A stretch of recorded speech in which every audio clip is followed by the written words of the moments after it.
Hey guys, summertime is all about quick and easy recipes, so today we're bringing you these Frito Taco Bowls. We have our meat ready to go, seasoned salt, garlic salt, black pepper, plenty of onion, and we're using McCormick hot taco seasoning mix. It's not too hot, y'all. It just brings the perfect amount of flavor to really infuse your taco meat.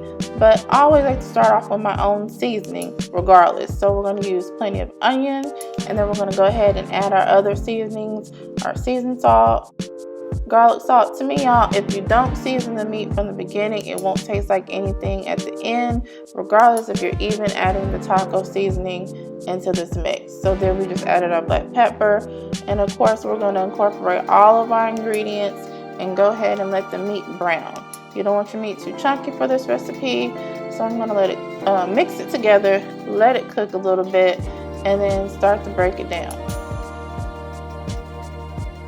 So of course we add the fresh onion in the beginning so it has the opportunity to cook along with the meat and give your meat some more added flavor.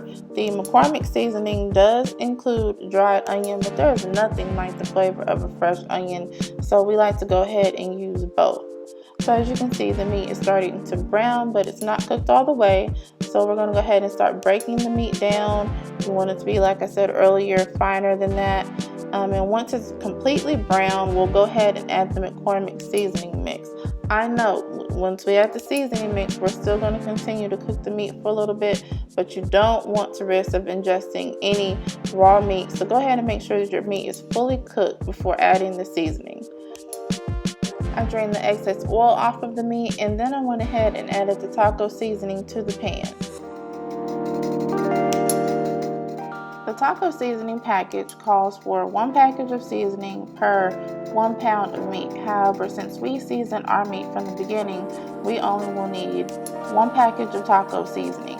I added the required amount of water according to the package contents just to show you all about how much water it is, but that's not enough, so I'm going to go ahead and add a little bit more, cover it, and then allow it to simmer.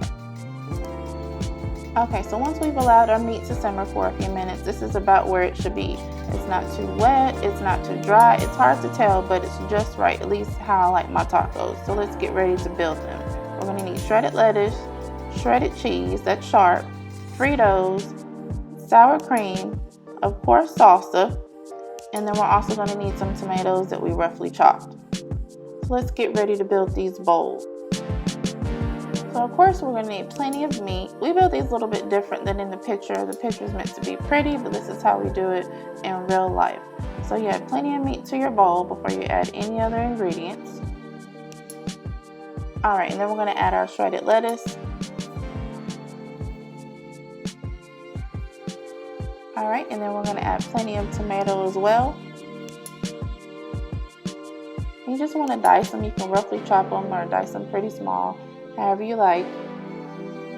And then we're going to go ahead and add some salsa.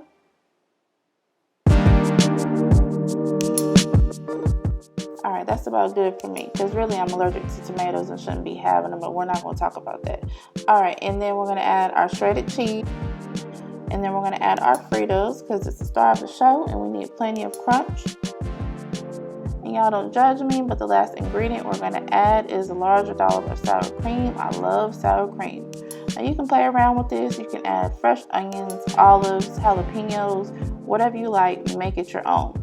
So as always, we hope that you enjoyed this recipe. Before you leave, please like this video, share it, and if you haven't already, subscribe to our channel, and we'll catch you next time.